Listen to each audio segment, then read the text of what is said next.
Well, I just wanted to make the point that no country has an obligation to have enemy propaganda broadcast into it. It doesn't mean they don't believe in free speech. During the Cold War, the Soviet Union did not allow the American press into the Soviet Union, and America didn't allow the Soviet press into America. It's a pretty normal thing to do because when you're at war, the aim is survival, and it's widely accepted that in a wartime things are a little bit different. But again, I put the point to you, where is this better society? Where is a society that practices free speech in the way that you'd like? Okay. I mean, you're describing human psychology. Human beings are prone to panics and to mass movements and delusions and whatever. But if you're challenging the young man's point about pluralism, where is this beautiful utopian pluralistic society out of the United States competitors? Are we talking about Russia or China or Gulf monarchies? Where is this beautiful pluralistic world to which we're all aspiring? May I bring in again? I'm joking. Yeah. No, I mean, you make a good point, but I mean, yeah. I agree. Great. Let's bring in some more voices. Tamim. Yes, I'm Tamim Yunus. I'm a recent graduate from Northwestern University in Qatar. I really resonate with what Fatma said, and I think for the sake of this town hall, we are talking about the West. Obviously, there are issues with Russia and China and other places in the world with how they run things, but it's really important to recognize facts of what has been happening for decades in mainstream narrative, Western narratives. And this is where we really need to consider about counter narratives, right? We talked about how, you know, it's the West by the West, but there were so many times where counter narratives rose up, but they get silenced. And that's where power, imperialist powers put in what they do. You think of Julian Assange, and a case study that really resonates with me is Dr. Ghazan Abu Sitta, who's British Palestinian, who saw the genocide taking place in Gaza, went back to Europe, tried to talking about it in Germany, they banned him.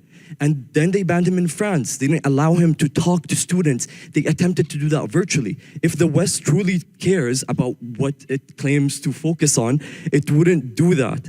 And same happens in TV and everywhere. And we saw right now that when channels like Al Jazeera tries to have a base within the settler colony Zionist regime, it gets banned and people get silenced. And there are certain factions I can't even mention because I will be banned from this country. And that's the truth. These people are not being platformed. They have a side. They have been so stigmatized that we cannot even talk about it. Okay, thank you. I want to bring in Hannah. Hi everyone, my name is Hannah Shihabi. I'm a recent graduate from Georgetown University in Qatar. Steve, I actually wanted to hone in on some of the points that you raised. I think I really appreciate the nuance you brought forward about, you know, the designations between institutions, states, nations. But I think in terms of the values directing the framing of the Western narrative and the media at large, the question is, who are these values for? So let's take an example of what's happening in Gaza, for instance. 40 beheaded babies is falsified completely, no accountability on that front. The US facilitates an Israeli-led operation in the Nusayrat refugee camp in June of this year, and that's framed as a rescue operation and not a massacre. In that sense, like, who are these values for? So who are these values for when it comes to the coverage? And in terms of the rest of the rest of the world outside of the West, you know, are these values applied there, or are they strictly confined to the West? Thank you. Okay, thank you so much for those contributions. Do you have any responses from the speakers to what has been said? I would just say very quickly your point. It's a very, very important point, and I think that the way I look at that is the values should be ones that we struggle to apply globally, but it is not widely shared. I think the narcissism of the system is overwhelming. But I know in my case, when I'm reporting each week on Al Jazeera and what's happening in Gaza, or what's happening in other parts of the world, or what happened during the Iraq War to certain areas in communities and far beyond that. I mean, I was very happy to hear about, you know, the Uyghurs in China, because we often don't really look at a broad template of what's going on and look at it in a fair and appropriate way.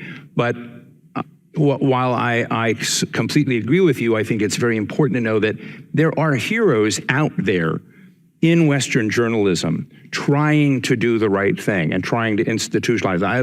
They're swimming against the tide sometimes, but I think it's important not to over-classify that. It's getting me closer to his argument again. But I do think that there are heroes out there, pro-public, and others are trying to basically support the kinds of, when you ask the question of what values are for, it should be for everyone. The truth is it's not, and we have to struggle with that. Okay, thank you. Konstantin. Well, I just wanted to make the point that no country has an obligation to have enemy propaganda broadcast into it. It doesn't mean they don't believe in free speech. During the Cold War, the Soviet Union did not allow the American press into the Soviet Union, and America didn't allow the Soviet press into America. It's a pretty normal thing to do because when you're at war, the aim is survival, and it's widely accepted that in a wartime things are a little bit different. But again, I put the point to you, where is this better society? Where is a society that practices free speech in the way that you'd like? Okay, Tamim, yes. We really also need to ask ourselves who defines what that propaganda is, right? And it's not fair because we've seen it all the time in apartheid South Africa and even segregation during the United States, in the United States and so forth. A lot of these voices were shut down. There was a time, right, when the Holocaust happened, that happened for a reason, because people were shut up. That propaganda was so widespread, and you're saying just because these countries were at war, that somehow that justifies it. And the genocide against Gaza, is that really the war of the United States? What we could go into the obligation the United States feels towards justifying the genocide and the massacre of 40,000 Palestinians plus. It's absurd. My point is, you're sitting here in the West and you're speaking freely. Where is the place that you think does it better than we do here? I think it's important to recognize that this... No, but where is the place? I mean, it's a simple question. It's just the name of a country. I recognize the privilege I have of saying whatever I want in Qatar. Right, so this is the best place in the world for speech. I don't know, that's my personal experience. I don't think anyone said that. Like, my experience, that's true. It depends on everyone's own personal experience. In my case, that is. Okay. I was shut down so many times in the West. I would feel afraid. So why don't you go somewhere and speak somewhere where it's better to speak? We do a lot of these town halls in Qatar and we say whatever we want. Okay. Yeah, I'm just telling you. So Qatar is better on free speech, you would say? And what I have experienced, right? I live in every single part of the world. But that's because of what you're saying. Okay, but we're not talking about Russia. Obviously, I recognize Russia has a lot of the problem, and like you said, China. But that's not the point of this town hall right now. I really would love to have a town hall focused on Russia and China and their imperialist and horrible crimes against humanity. But I think we don't have enough time for that. So let's not divert. Would you say that Usain Bolt is fast or slow? Sorry? Usain Bolt, the sprinter, is he fast or is he slow? He's fast. How do you know? By comparing him to other people, right? The same is true about speech, the same is true of everything. Everything is understood by comparing it to others. There are 6 great civilizations in the world.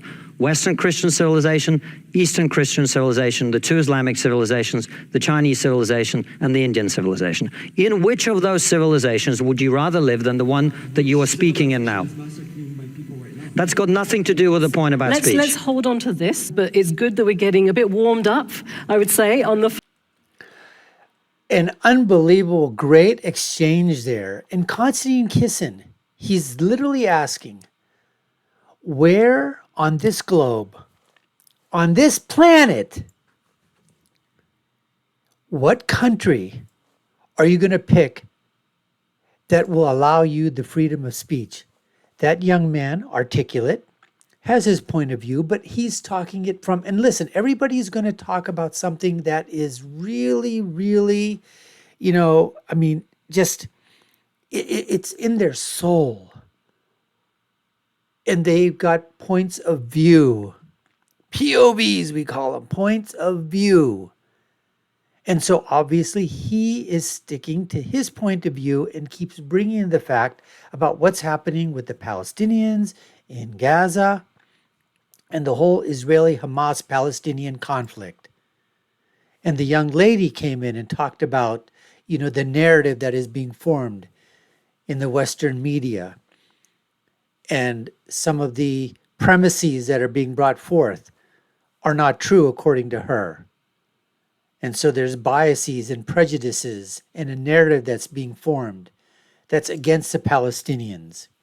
And then you saw one of the panelists, Steve, he brought up the fact of the Uyghurs, the Chinese, the Muslims in China, the 2-3 million that are put into concentration camps, or, you know, re-education factories, as they're called out there. But nobody calls that out, right? In the Muslim world, it's always about the Palestinian cause, which is a great cause. What about the Kashmir issue? What about what's happening in Sudan, in sub-Saharan Africa, with the genocide that's occurring over there? So it just seems that right now there is and the reason that they're talking about the Palestinian crisis and what's happening in Gaza and the whole concept of the genocide, which is, they're saying is being, perpetrated by the Israelis, is because of the Jewish sphere of influence, is what they're talking, right? Because we're talking about Jews. The reason nobody talks about the Uyghurs, 2.5, 3 million Muslims in China, is because Israel's not involved. There's no Jews over there. If Israel was doing the same thing to the Uyghurs, I mean, they would be all over it. We need to have, some more, there needs to be more Israeli input into the Chinese situation to get, the light shown in that regard. But that gentleman, that young man would not answer the question, or could not answer the question, probably didn't want to answer the question. He says Qatar is a great place to be. That Qatar is the throne to sit upon for free speech. Really? Really? I think there's a lot of things that you would be able to say that if you said in Qatar would get you deplatformed, would get you a visit from the ministry of whatever department in government would come after you for saying things that the Qatari government would not like. I mean, we have people from Hamas, the leaders, that are sitting in Qatar in multi-million-dollar houses, multi-million-dollar condominiums, multi-million-dollar, palaces, that all the money that they're getting from wherever it is, IMF, other countries, it is the leaders of Hamas, the terrorist organization, which are sitting on thrones of gold in Qatar and being protected by the Qatari government. The question is, where on earth? And Konstantin talked about the civilizations, the 6 great civilizations. Again, where would you want? I don't even think Europe is that place of free speech. It's disappearing slowly and slowly with, speech laws that are being put into effect, what you can and can't say, what defines hate speech. The United States is still the last bastion. Even there, people are getting deplatformed. They say the wrong word or getting canceled. Although the tide is starting to turn a little bit, but it is still encroaching upon the free speech and First Amendment rights in the United States of America. Anyways, folks, we appreciate you taking the time to watch. You've been watching the Dr. Nasser Sheikh Show.